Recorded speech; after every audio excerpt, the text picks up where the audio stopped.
आत्मा में वापिस जाकर मिली वो तिथि भी शिवरात्रि है।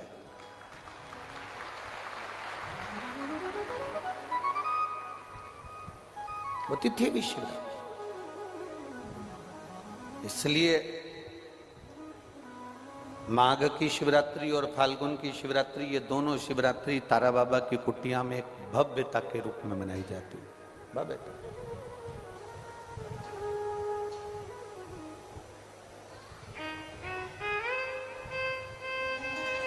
गोविंद जी, दुनिया के लोग कहते हैं कि शिवरात्रि के दिन भगवान शंकर की पार्वती जी के साथ शादी हुई। ये दुनिया के लोग कहते हैं, पर यदि जिसने शिव पुराण की कथा अगर अच्छे से सुनी हो और पढ़ी हो तो शिव जी की शादी की जो तारीख है वो ये नहीं है। हमने पहले भी उसका वर्णन किया। भगवान देवाधिदेव महादेव के विवाह की जो तारीख है वो वैशाख शुक्ल पंचमी, शुक्ल पक्ष के वैशाख के महीने में जो पंचमी पड़ती है उस दिन भगवान शंकर और पार्वती जी का विवाह हुआ था। ये जो शिवरात्रि है ये विवाह की रात्रि नहीं है।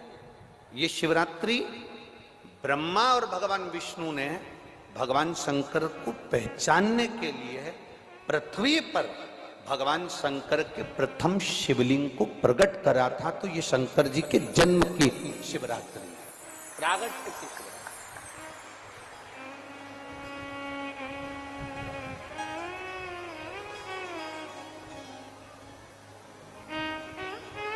ये शिव जी के प्रागट्य की शिवरात्रि है। जैसे तारा बाबा जी का जो जन्म है वो शिवरात्रि का मान्य है।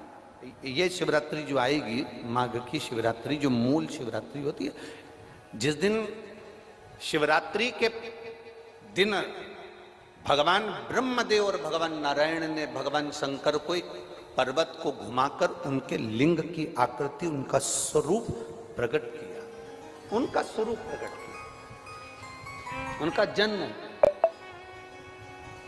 आपसे कोई पूछे कि शंकर जी का जन्म कब हुआ था, बिल्कुल बेझिझक कह सकते हो शिवरात्रि के दिन, हैप्पी बर्थडे ने टू यू।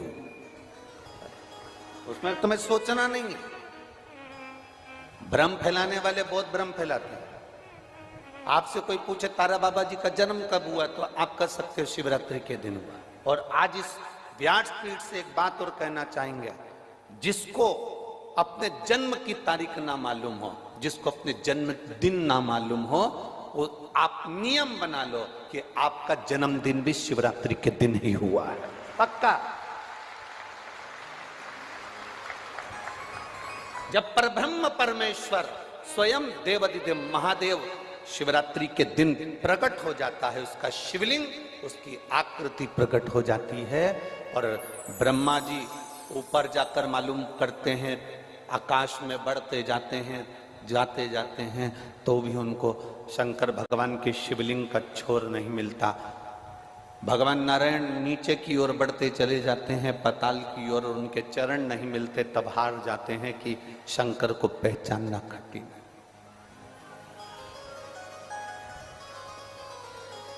शिव को पहचानना, शिव को जानना कठिन है, बहुत कठिन।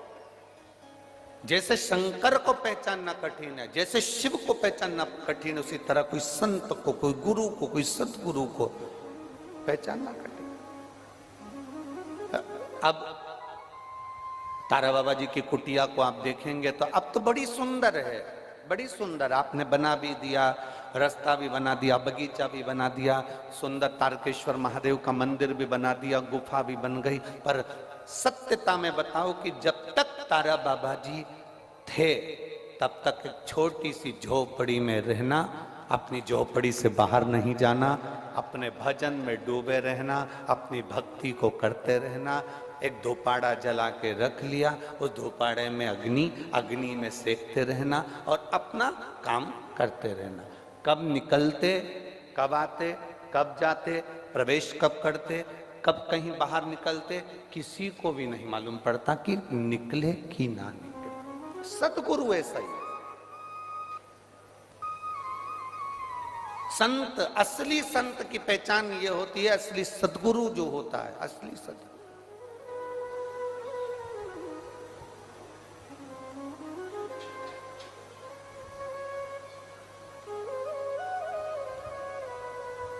हमने यहां देखा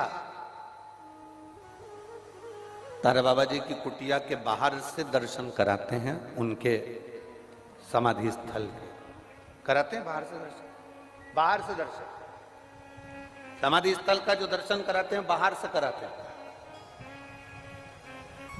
कल रात्रि को सावन पंडित जी कह रहे थे, गुरुजी अपन इतनी सारी जगह गए, कई समाधियों पे अपन ने दर्शन करे, वहां तो बिल्कुल अंदर तक सभी को दर्शन कराते हैं, यहाँ बाहर से दर्शन कराते हैं। हमने कहा इसी को समझ कहते हैं। शिव महापुराण में एक वर्णन आता है, पशुपति नाथ का व्रत करो, 16 सोमवार का व्रत करो, सोमवार का व्रत करो, शिवरात्रि का व्रत करो, चतुर्थी का व्रत करो, तीज का व्रत करो, एकादशी का व्रत करो, पूर्णिमा का व्रत करो, आपका मन पड़े वो व्रत करो। व्रत करने की मना नहीं, पर शिव महापुराण कहती है, शंकर भगवान का चरित्र कहता है कि व्रत करने वाले को सबसे बड़ा नियम एक धारण करना चाहिए।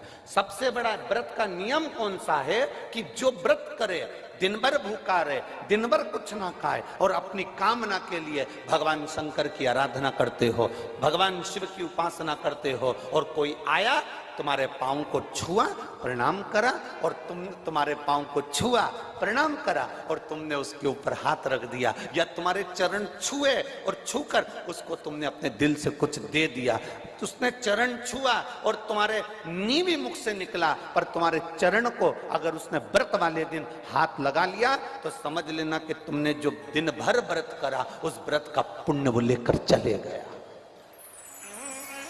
तुम्हारे व्रत का पुण्य वो लेकर चले गया। कई माताएं कहती हैं हमने पशुपति व्रत करा था, हमने ये वाला व्रत करा था, हमारा व्रत तो सफल ही नहीं हुआ, हमारी पड़ोसन ने व्रत करा, उसका व्रत सफल हो गया। कारण उसका ये है कि तुम्हारा व्रत जिस दिन था उस दिन तुम्हारे कोई ना पांव पड़ा होगा, पांव पड़ा, चरण छुआ, और सबसे बड़ी बात है तुम अनुभव कर कर देखना, अपने पैर के अंगूठे पे एक लोटा जल डालकर देखना, ठंडा पानी डालकर देखना, तुम्हारा भेजा भी ठंडा हो जाता है। अर्थात पांव के अंगूठे में, पांव में वो बल होता है कि व्यक्ति के चित्त, वृत्ति, मन और बुद्धि का सब कुछ चरण छूने वाला खींच कर ले जाता है। ये निश्चितता है। आपका पुण्य वो खींच कर ले गया, आपके व्रत का फल वो खींच कर ले गया, आपकी आराधना का फल वो खींच कर ले गया, आपकी साधना का फल वो खींच कर ले गया।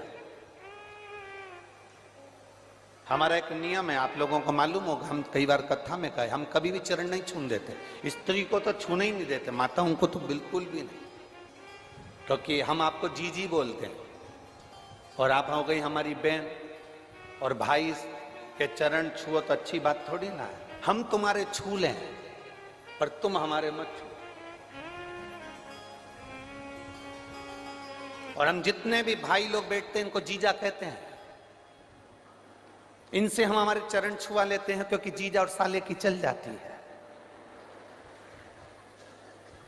इनकी और हमारी चल जाती, तुम्हारी नहीं चलेगी। चरण की बड़ी महत्व। व्रत करने वाली माता चाहे उपास कर रही हो, साधना कर रही हो, नियम धारण करी हुई है, जिस दिन तुम्हारा व्रत है, एकादशी का व्रत है, उस दिन अपने पांव को हाथ मत लगाने दो। जिस दिन तुम्हारा पशुपति व्रत है उस दिन तुम्हारे चरण को कोई को छूने मत दो। जिस दिन तुम्हारा 16 सोमवार का व्रत है उस दिन आपके चरण को कोई हाथ ना लगाए, आपको प्रणाम कोई ना करे, दूर से प्रणाम करे, दूर से दंडवत करे, दूर से वो नमन करके चले जाए, पर नजदीक से नहीं, उसको छू कर नहीं। हमारा पूरा पुण्य वो खींच कर लेगा, पूरा।